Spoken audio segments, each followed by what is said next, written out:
To start things off this morning, I'm wondering how many of us know who this person is? If you know this person's name, you can feel free to shout it out in your location. For the rest of us who don't know who this is or don't know why they're famous, I'm going to spend a moment to explain to you who this is and why they're famous, but I got to warn you that in this moment that I take to do that, this is going to be one moment that you will never get back for the rest of your life. Because this person's name is Richard. His name is Richard Tyler Blevins. And the reason he's famous is that he is a professional video game player.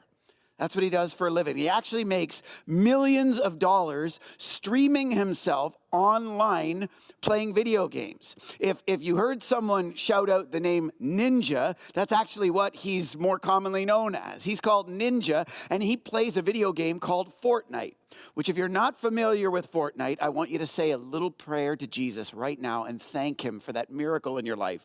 I won't explain what happens in Fortnite because that would be a second moment that you would just never get back for the rest of your life. This person, though, this Ninja, he has almost 21.5 million followers on his YouTube channel, where he live streams himself playing Fortnite. And he is kind of renowned among people, in the internet as one of the most influential people in social media because of his popularity. And it's actually measured by the fee or the rate at which he gets paid for a post or for live streaming. This guy, in fact, is so famous that he appeared, you probably don't know this, but he appeared in the halftime commercial at the Super Bowl, the one that was kind of the most significant one with all the NFL greats kind of at the banquet where the football game breaks out. He was one of the waiters, just as a celebrity in that commercial. You don't know that because you're probably not following this guy, but 21.5 million people do, and he makes millions of dollars every year by posting these live streams of him playing this video game. Other people who would be regarded as huge influences in the social media world by that same criteria would be people like Selena Gomez. She gets paid a lot per post on social media, Instagram, things like that. A slew of the Jenners and Kardashians. Soccer player Cristiano Ronaldo also would be considered highly influential according to that criteria. And it kind of makes us ask, as we enter this section of text in chapter 3 of this letter written by Jesus' brother James, who we would define as influential in our lives, and based on what criteria would we define them as influential? The internet would define these people as the most influential voices in social media as defined by the criteria of amount paid per posts or stream. The question is, in your life and in mine, who would we feel are the most influential people and why? What criteria would we use? That's actually the question that James walks us into in verse 13 of James chapter 3. If you brought a Bible along or if you have a Bible app in your personal device, you can turn there, where he asks this question. He says, who is wise and understanding among you? Who is wise and understanding among you? Among specifically the community of faith, but he's talking to the people of faith and in their lives, who would they consider to be wise people, people of great understanding? And he's not just talking about people who possess knowledge. You think about the context of where he's been going in this section of text in chapter 3. He's talking specifically about the kind of people that they would view as influences. Remember that he started off, we learned this 2 weeks ago at the beginning of this series called Finding Our Voice, when he started off chapter 3 by saying, not many of you should presume to be teachers or to be spiritual influences. And Mike walked us through that morning where we learned just how much words matter. And then last week he walked us through the next section to understand why words matter, because they have tremendous power to heal or to hurt. So it's in the context of those words mattering and those voices of influence that James is asking this question, who do you consider wise and understanding among you? And in a sense, he's asking two questions, because he's asking who you would consider to be an influence. And kind of the secondary question, which is implied, is the question of why. What criteria would you base that on? And the final comment I'll make, just in referring to the context here, when we're considering how James introduces this, is to appreciate that, especially when he started in chapter 3, verse 1 by saying, not many of you should presume to be teachers. James is assuming that the answer to this question, who is wise and understanding among you, who is a person of influence, that the answer is not everyone. Not everyone. That some people ought to be regarded as worthy of having influence, and some people ought not to. And that's what he's going to kind of walk us into in this section we're going to look at today. He responds to this question, still in verse 13, in this way. He says, let them, a person of influence, a wise and understanding person, let them show it by their good life, by deeds done in the humility that comes from wisdom. James responds with a set of criteria here, and he's basically saying two key things that are kind of the crux of this passage today. He says, first of all, a wise person can show it. That wisdom can actually be seen. It's observable in the way certain people live. Particularly, he says that wisdom is observable by their good life and by deeds done in humility. The characteristic of the wise person, the person of understanding, who ought to be an influence in your life, James says, is a person defined by humility.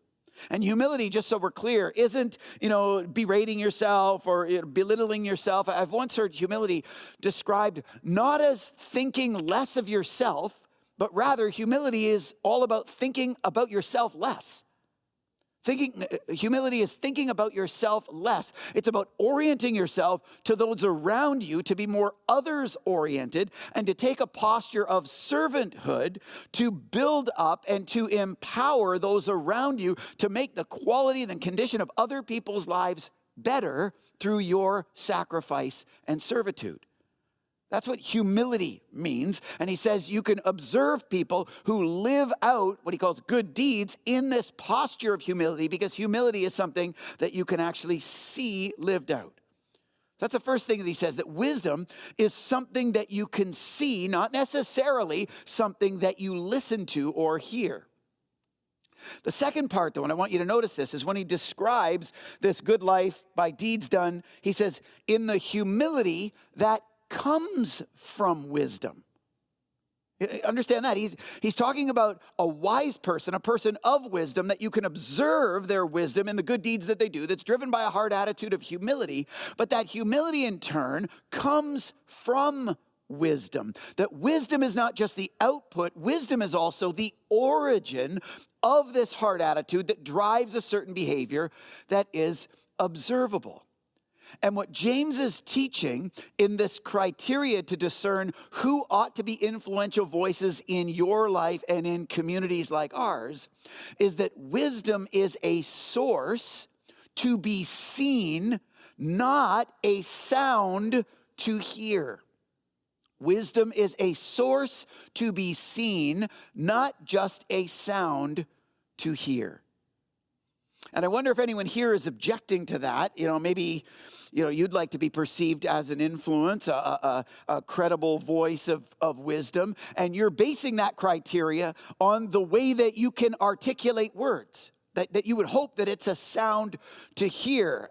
I say that because I assume that James knew that there were people in his day that would object to this statement and to this criteria, because James immediately then responds by dealing with this objection of a person who would kind of disagree internally with that criteria, that wisdom is a source to be seen through the lives of people of humility. Because in verse 14, he says this, he says, but if you harbor bitter envy and selfish ambition in your hearts, do not boast about it or deny the truth. You see, he's dealing with an objection. That's what the word but is referring to. He's kind of treating this as an objection. And he refers to the kind of person who presumably wishes to be known by or wishes to actually functionally be an influence, but actually doesn't meet those criteria. And he kind of goes directly at them by speaking to their heart. And he talks about these two hard attitudes, kind of two almost twin towers called bitter envy and selfish ambition. I believe that he chooses those deliberately because together the textbook opposite of what he means by humility. Bitter envy, more specifically, is the rivalry that pushes those around you down. Selfish ambition is the self-orientation and the self-promotion that builds you up. And the combination of pushing others down and building you up is the exact opposite of the sacrifice and servitude that empowers and builds up others in a heart attitude of humility. And so he's realizing that there are some people in the community that may want to be perceived as influences, but they actually bring the exact opposite heart attitude to the table. And he says, if that's you, or if that's that person, he says, first of all, don't boast about it being a wise person, a person of understanding, a person of influence. Don't say that you are, because if you do, he says, you're denying the truth. You're actually lying to yourself and those around you if you believe that simply by the articulation or persuasiveness of your words that you ought to be perceived a wise person. Because remember, James' whole point is that wisdom is a source to be seen, not just a sound to hear. So for those who can make the sound of wisdom, but whose hearts are filled with things like bitter envy and selfish ambition, they shouldn't claim that they're an influence because they're lying to themselves, they're denying the truth. And if that wasn't harsh enough, James continues to build into this objection in verse 15. He says, such wisdom, and notice the NIV translation puts quotes around the word wisdom. I love that they do that because that's what he's referring to, kind of a false wisdom. He says, such false wisdom does not come down from heaven, but is actually earthly, unspiritual, and demonic. As if it wasn't harsh enough to kind of label these people and declare that their hearts were full of bitter envy and selfish ambition. Now he goes even deeper to the origin of that heart attitude.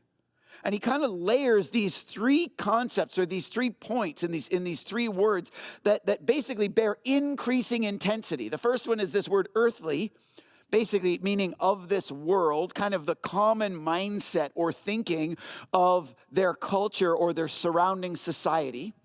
And then he uses the word unspiritual, literally kind of carnal or like sensual, kind of your animalistic urges, the natural urges that drive us deep within us. And then he says even worse, they're demonic. They're of a spiritual origin that is totally contrary to God. And in that kind of escalating combination of a mindset that is worldly, a heart attitude that is kind of carnal, and an ultimate spiritual source that is contrary to the vision and values of God, he says all of those in opposition, he says those do not come down from heaven. They do not come down from heaven. And at that point, James kind of starts to tip his hand, because formerly he'd said that wisdom is something that's a source to be seen. It's evidenced in humility that comes from wisdom. But now he kind of alludes to where he believes that proper wisdom actually comes from, in contrast to where false wisdom comes from. And if that wasn't enough, he not only talks about the origin of this false wisdom, he looks out the other end and talks about the outcomes of it as well. Look at verse 16. He says, for when you have envy and selfish ambition, there you will find disorder and every evil practice. Where you find envy and selfish ambition, there you will find disorder and every evil practice. He says you can also observe the fruit of this heart attitude, not just the fruit of the heart attitude of humility, only in this case, it's entirely the opposite result. You don't see good deeds and things like that. You see what he calls disorder and every evil practice. The language of disorder is kind of a chaotic term that would typically be referred to as political unrest. You know, you think of countries that are at war with each other. That's the kind of communal chaos that James is referring to, combined with kind of a personal immorality. You know, just a personal free-for-all. So it's chaotic communally. It's completely godless. It's a free-for-all individually. He says that's the fruit of what happens when that heart attitude is allowed to be an influence. And in this short section of text, In response to his question, who is wise and understanding among you? Who ought to be an influence? James provides an answer and a set of criteria by creating a contrast, where he contrasts two very distinct and opposite heart attitudes that come from two very different and distinct sources that each reveal two very distinct outcomes or byproducts. That's what James is framing here in the conversation. Two sources that lead to two heart attitudes that each yield two outcomes. What he's saying to people today, similar to what he would have been saying to his original audience, is that at the end of the day, the criteria by which you determine who ought to be an influence in your life is not just the persuasiveness and the kind of sophistication of people's words, because words can come from a heart attitude of envy or selfish ambition. And if they come from a heart attitude of envy and selfish ambition, they can originate in things that are worldly and unspiritual and ultimately demonic and lead to the outcome of total communal and individual chaos. But if you'll treat wisdom and influence as something that is seen, not just heard, you can observe the fruit of that wisdom in the life of a person who's driven instead by humility because, here's his point, because that humility comes from wisdom, but a certain kind of wisdom, that humility that comes from that wisdom ultimately comes from God. And what James is looking for people to do is ultimately select the kind of voices around them that will enable them to be most of all influenced by God himself. You know, the Bible says this in many other places. Proverbs 9:10 is one example where it says, the fear of the Lord, meaning not being afraid of him, but just acknowledging him, being reverent toward him. The fear of the Lord is the beginning of wisdom, the origin of wisdom. And knowledge of the Holy One is understanding. That's where James is starting. He's saying, like Mike concluded last Sunday, that this whole section of text isn't about figuring out how we as people can grow and become a greater influence. And the section of text that we're looking at today isn't ultimately about which people ought to be the greatest influence in your life. The section of text today and this whole section in James chapter 3 and 4 that we're looking at is all about how we can enable God himself to be a greater influence in our lives and in our community. And what he's saying today is that the way that you can live a life of wisdom and understanding is first of all by allowing God to be a greater influence. But the way to do that is to allow certain kinds of people to be that influence. People who are living out God's wisdom themselves, as evidenced in humility in the way that they live their life. What James is saying quite simply is that if you want to be most influenced by God, allow people who you can see are most influenced by God to most influence you. That if you want your life to head in a Godward direction, that if you want your life to be most driven by the vision and values of God himself, then look around and see the lives that you believe are most driven by the vision and value of God himself and let their influence drive you. That's the kind of person that James says ought to be considered wise and with understanding among us. That's the kind of person James says ought to be an influence, and that's exactly why. Because the more their hearts are open to God's influence, the more they can allow God's influence to affect you and me. Now, I imagine that there are some of us today who are tracking with that. And we think that, hey, that makes a lot of sense. Why don't we just write that down, close our notebooks, close in prayer, and head home? What I want to do, though, is just to check in on those of us who feel like that sounds like it makes sense. Because if we're going to determine whether this idea is influential in our lives simply by how it sounds, we haven't fully yet caught the full weight of the point that James has been trying to make. He's been trying to make the point that in order for God to influence your life through people who are influenced by God influencing your life, you've got to treat wisdom as a source to be seen, not just a sound to hear. And if you're hearing this as a sound right now and saying, oh, that's good enough for me, you haven't necessarily fully got there. We've got to kind of shift our mental model of how we determine wisdom and influence in our hearts and minds. Typically, when we listen for it, it's as if we're taking kind of a radio dial surfing approach. We're going up and down the radio dial, kind of listening for what we want to hear. And as soon as we find a song or a show or something that we want to hear, then we stop there and we listen to it. We track with what we hear. James is saying that wisdom is a source to be seen, not just a sound to hear. Instead of taking a radio dial surfing approach, we've got to take, I think, more like a well drilling approach. You understand how well drilling works, where you drill a hole, you look to see what comes out. You drill a hole, you look to see what comes out. You're dealing with the source. You're drilling into the source in order to see what comes out. And eventually you drill a hole, nothing, drill a hole, nothing, drill a hole, geyser. You know that you've hit a well, because to hit a well is to dig a source, and ultimately in digging the source, you can see the result. That's the approach that James is encouraging in you and me and us together, to not just listen for wisdom, to not just listen for it, assuming that it's packaged in the form of sophisticated words or persuasive speech, but rather to look for it, to look for the source that yields a certain result in the way a person lives their lives, most specifically expressed in humility, instead of through things like envy and selfish ambition.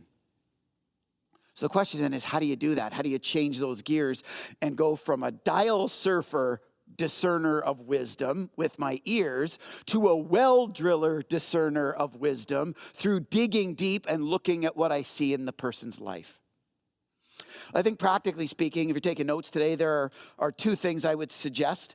The first one, to allow God's voice of wisdom to influence your life to a greater degree, means discerning the wrong voices. It means discerning the wrong voices, knowing what to look for, and not just knowing what humility looks like, but I think most importantly, given the attention that James has paid on kind of who shouldn't be an influence, to know what things like envy and selfish ambition look like, because they can certainly sound wise and persuasive. I made a little list here, and we're going to throw it up on the screen, of some examples of the kinds of people that envy and selfish ambition can look like. Maybe you know these kinds of people. Maybe you are these kinds of people. But think about, for starters, what I would call the star. The star is the kind of person who always needs to be the center of attention, always needs to be in the limelight, not even kind of formally, but informally in conversation. They're always drawing attention back to themselves. Where does that come from? Always drawing attention back to themselves. Or think about the bragger, the person who's always offering kind of promotional material about themselves, either in social media or in conversation. They're the kind of person for whom if something good happened, they did it. If something bad happened, someone else did it, or it's somebody else's fault. Or similarly, the tyrant. The tyrant is the kind of person who makes other people around them feel smaller so that they themselves can feel or be perceived as bigger. That's what a tyrant is. Then I'd say there's the know-it-all. The know-it-all is the person who's probably read a lot. They know a lot, but what they know, they've never really actually lived out or experienced all that much. And so they talk very, very eloquently, but they talk in theory more than in practice. Another example of either envy or selfish ambition can be what I'd call the chronic critic. The person who wants to be an influence, but doesn't want to be an influence objectively in good and bad and ugly. They just only ever always want to be negative and complain and have that be influential. Or the opposite, this one might surprise you, what I would call the exclusive encourager.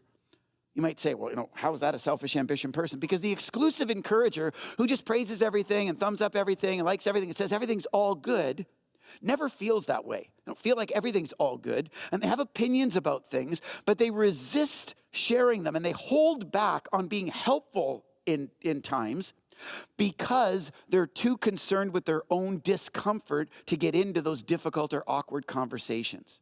And because they're choosing their own personal comfort over the betterment of other people in the voice that they could be, I would call them the exclusive encourager. It's driven in part by selfish ambition. And then finally, I would say the crusader would be another type of person along these lines. The crusader is the person who cares so deeply and passionately, but so exclusively about their one cause or issue that they don't care who else they affect or what other consequences they wreak havoc on. They just want to move their agenda forward. And in that kind of promotional, single agenda promotion, they can demonstrate a lot of selfish ambition. And so as you look at kind of examples like that, I wouldn't claim that that's an exhaustive list. I'm sure each one of us knows some of those people.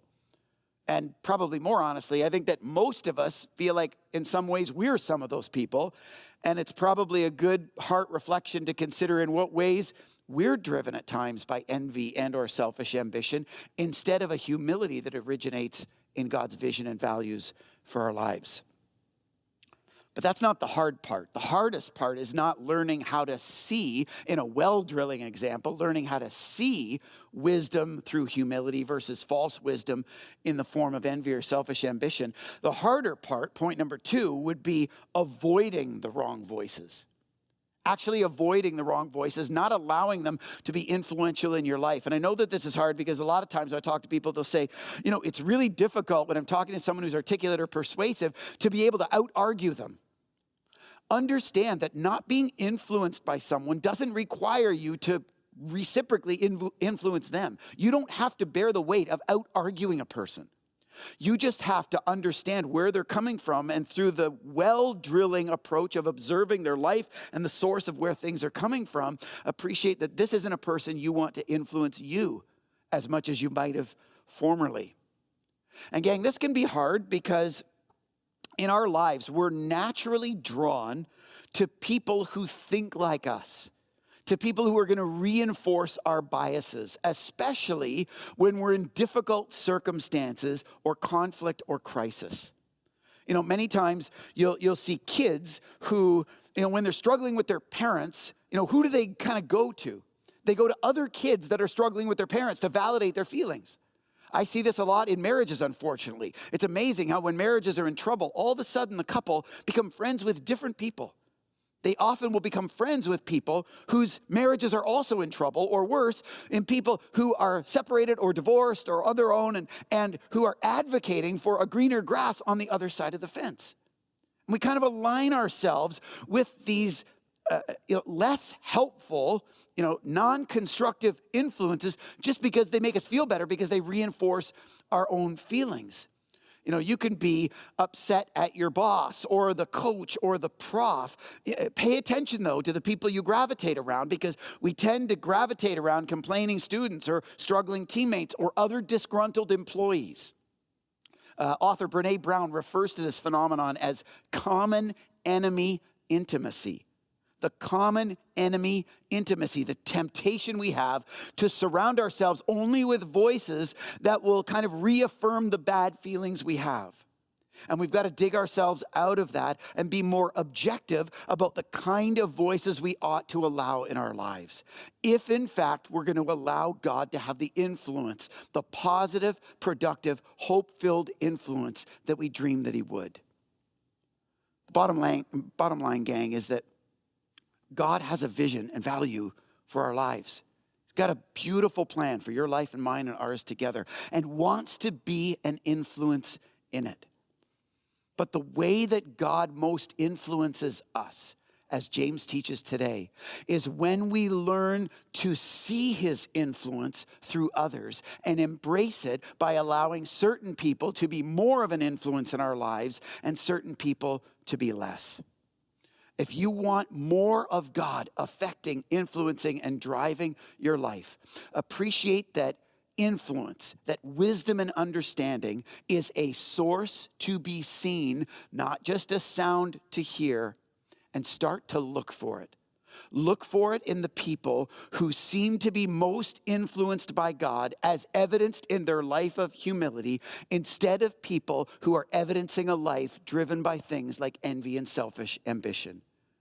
Because James teaches, if you want to be most influenced by God, surround yourself with people and voices that you can see are most influenced by God. The way that you live a life where God is driving it the most is by allowing people who are allowing God to drive their lives the most to be the loudest voices of influence in you. Let's pray together.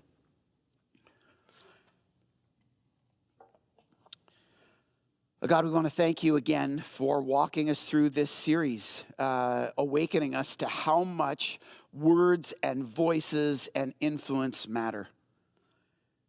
God, we acknowledge that we live in just a barrage of voice in relationships and online and through social media.